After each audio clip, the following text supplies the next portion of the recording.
어찌해야 좋을지 나를 가르치소서. 어찌해야 좋을지 나를 가르치소서. 아이같이 어리니 나를 도와주소서. 힘도 없고 약하니 나를 도와주소서. 힘도 없고 약하니 나를 도와주소서. 마음심이 슬프니 나를 위로하소서. 의지 없이 다니니 나를 위로하소서. 의지 없이 다니니 나를 위로하소서. 주님, 내 길을 여호와께 맡기라. 그를 의지하면 그가 이루시겠다. 이 말씀을 의지하고 기도합니다. 주님을 따르는 자로, 순종하는 자로 주의 인도하심을 받겠습니다. 우리의 평생의 주인 되신 주님, 우리를 온전하게 이끌어 주옵소서. 예수님 이름으로 기도합니다. 아멘. 샬롬, 주님의 평강이 여러분과 함께하기를 기원합니다. 오늘 성경 읽기와 말씀 묵상을 통해 하나님의 말씀을 깨닫는 지혜와 기도하고 간구하는 모든 것들 위해 응답의 열매가 충만하기를 소망합니다. 오늘 성경 읽기 내비게이션은 사무엘상 21장, 시편 기워 읽기 34편입니다. 다윗이 노베 가서 제사장 아히멜렉에게 이르니 아히멜렉이 떨며 다윗을 영접하여 그에게 이르되 어찌하여 네가 홀로 있고 함께하는 자가 아무도 없느냐? 왕이 내게 일을 명령하고 이르시기를 내가 너를 보내는 것과 내게 명령한 일은 아무것도 사람에게 알리지 말라 하시기로 내가 나의 소년들을 이러이러한 곳으로 오라고 말하였나이다. 이제 당신의 수중에 무엇이 있나이까? 떡 5덩이나 무엇이나 있는 대로 내 손에 주소서. 보통 떡은 내 수중에 없으나 거룩한 떡은 있나니 그 소년들이 여자를 가까이만 하지 아니하였으면 주리라. 우리가 참으로 3일 동안이나 여자를 가까이 하지 아니하였나이다. 내가 떠난 길이 보통 여행이라도 소년들의 그릇이 성결하겠거든 하물며 오늘 그들의 그릇이 성결하지 아니하겠나이까? 제사장이 그 거룩한 떡을 주었으니 거기는 진설병 곧 여호와 앞에서 물려낸 떡밖에 없었습니다. 이 떡은 더운 떡을 드리는 날에 물려낸 것이더라. 그날에 사울의 신하 한 사람이 여호와 앞에 머물러 있었는데 그는 도액이라 이름하는 에돔 사람이요 사울의 목자장이었더라. 다윗이 아히멜렉에게 이르되 여기 당신의 수중에 창이나 칼이 없나이까? 왕의 일이 급함으로 내가 내 칼과 무기를 가지지 못하였나이다.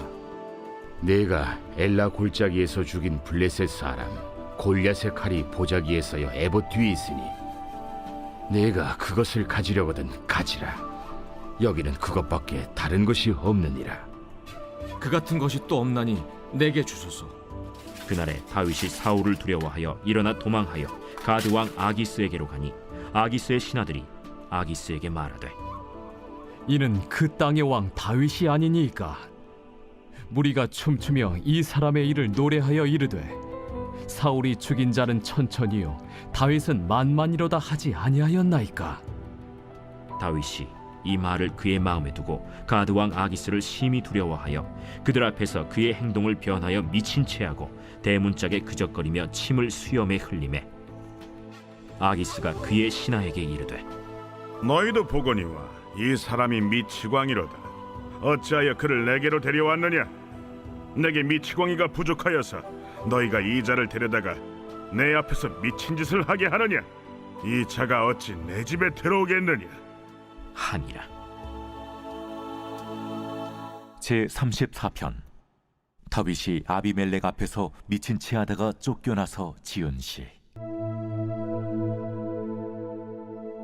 내가 여호와를 항상 송축하며 내 입술로 항상 주를 찬양하리이다. 내 영혼이 여호와를 자랑하리니 곤고한 자들이 이를 듣고 기뻐하리로다. 나와 함께 여호와를 광대하시다 하며 함께 그의 이름을 높이세. 내가 여호와께 간구하며 내게 응답하시고 내 모든 두려움에서 나를 건지셨도다. 그들이 주를 앙망하고 광채를 내었으니 그들의 얼굴은 부끄럽지 아니하리로다. 이 곤고한 자가 부르짖음에 여호와께서 들으시고 그의 모든 환난에서 구원하셨도다. 여호와의 천사가 주를 경외하는 자를 둘러 진치고 그들을 건지시는도다. 너희는 여호와의 선하심을 맛보아 알지어다. 그에게 피하는 자는 복이 있도다. 너희 성도들아, 여호와를 경외하라. 그를 경외하는 자에게는 부족함이 없도다. 젊은 사자는 궁핍하여 줄일지라도 여호와를 찾는 자는 모든 좋은 것에 부족함이 없으리로다. 너희 자녀들아, 와서 내 말을 들으라. 내가 여호와를 경외하는 법을 너희에게 가르치리로다. 생명을 사모하고 연수를 사랑하여 복받기를 원하는 사람이 누구뇨? 내 혀를 악에서 금하며 내 입술을 거짓말에서 금할지어다. 악을 버리고 선을 행하며 화평을 찾아 따를지어다. 여호와의 눈은 의인을 향하시고 그의 귀는 그들의 부르짖음에 기울이시는도다. 여호와의 얼굴은 악을 행하는 자를 향하사 그들의 자취를 땅에서 끊으려 하시는도다. 의인이 부르짖음에 여호와께서 들으시고 그들의 모든 환난에서 건지셨도다. 여호와는 마음이 상한 자를 가까이 하시고 충심으로 통회하는 자를 구원하시는도다. 의인은 고난이 많으나 여호와께서 그의 모든 고난에서 건지시는도다. 그의 모든 뼈를 보호하시며 그 중에서 하나도 꺾이지 아니하도다. 악이 악인을 죽일 것이라. 의인을 미워하는 자는 벌을 받으리로다. 여호와께서 그의 종들의 영혼을 속량하시나니 그에게 피하는 자는 다 벌을 받지 아니하리로다.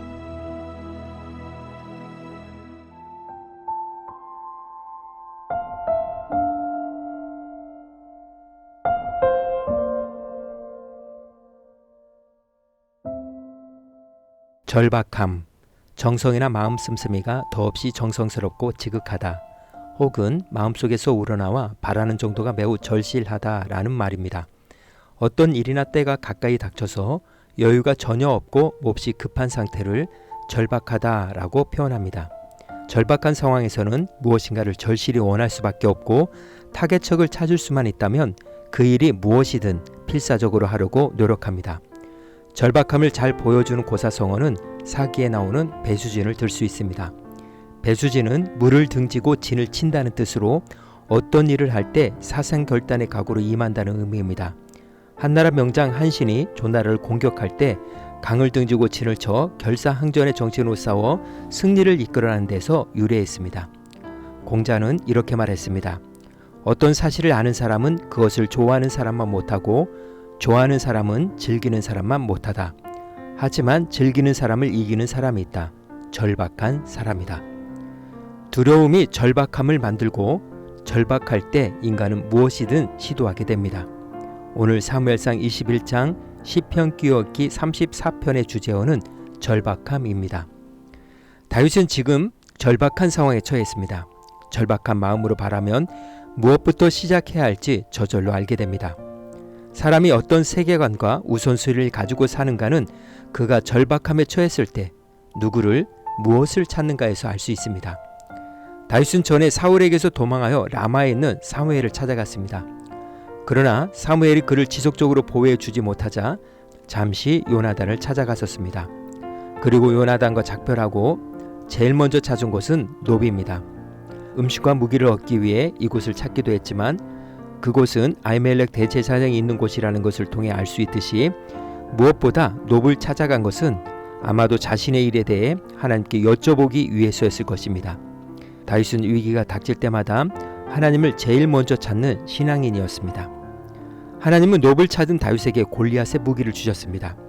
골리앗의 칼은 하나님의 승리와 보호를 상징하는 바, 그가 골리앗의 칼을 가지고 성소를 떠난다는 것은 앞으로 하나님이 그의 길을 지켜주실 것을 시사합니다. 그러나 다윗이 아히멜렉 제사장에게 거짓말을 한 것도 진설병을 먹은 것도 문제입니다. 그러나 저자는 이런 문제에 얽매이지 않고 이야기를 진행합니다.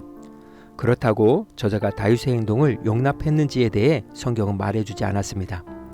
다윗이 사울의 신하 에돔 사람 도액에게 아무런 조치를 취하지 않은 것이나 아히멜렉에게 거짓말을 하거나 가드왕 아기스 앞에서 미친 척하며 취한 행동에 대해 저자는 이렇다 할 가치 평가를 하지 않고 이야기를 이어가고 있습니다. 그만큼 다윗의 상황이 절박함을 인정했기 때문인 것 같습니다.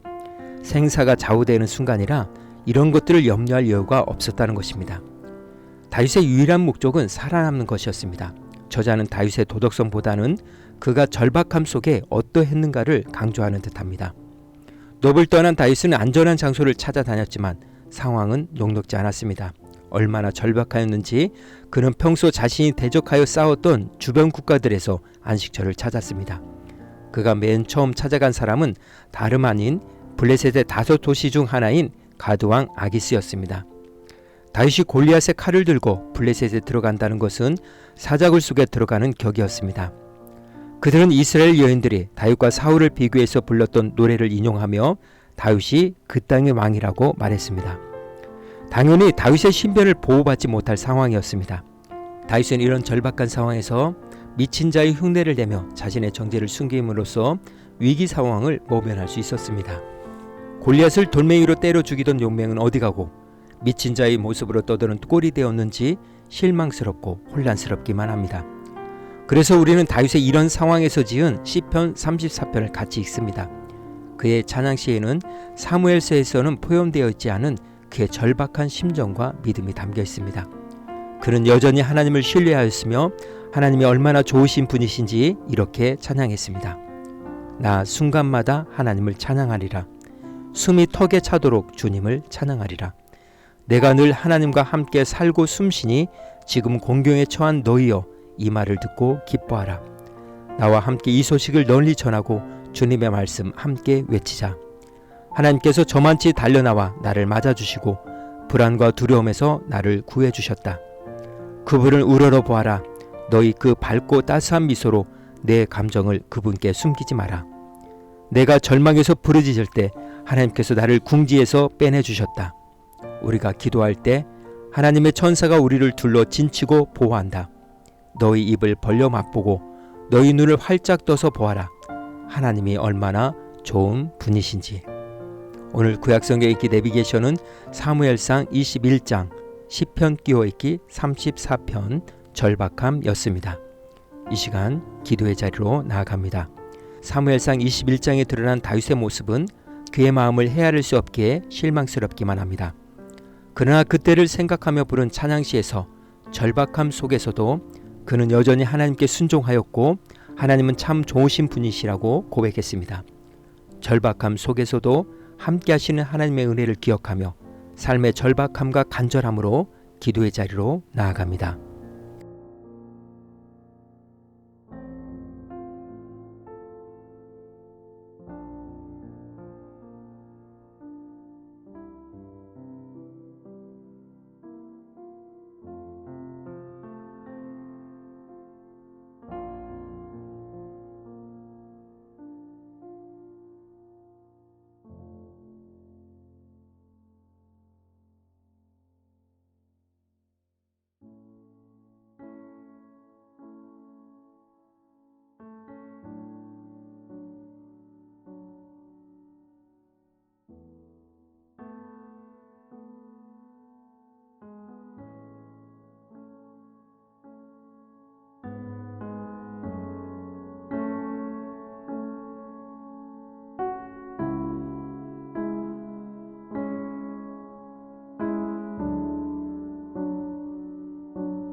사랑의 하나님, 절박함 속에서도 하나님의 손을 놓지 않는 믿음과 그때에도 여전히 하나님의 은혜를 간절히 소망하며 성령의 지혜와 권능으로 나아가게 하옵소서.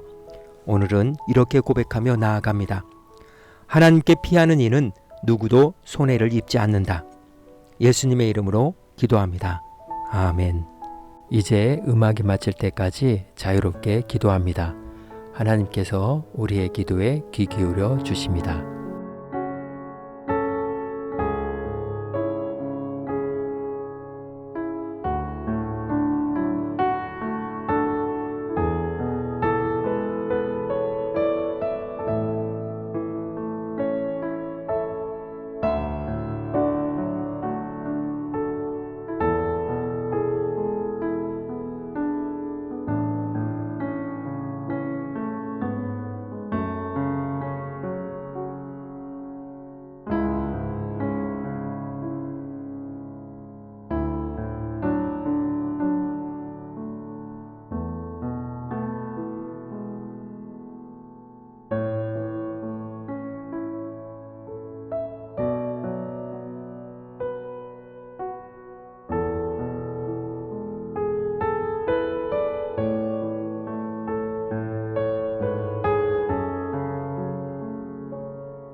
우리의 기도를 들으신 하나님께서 오늘도 동행하십니다. 주님 안에서 성령의 새 역사를 써내려 가시길 축복합니다.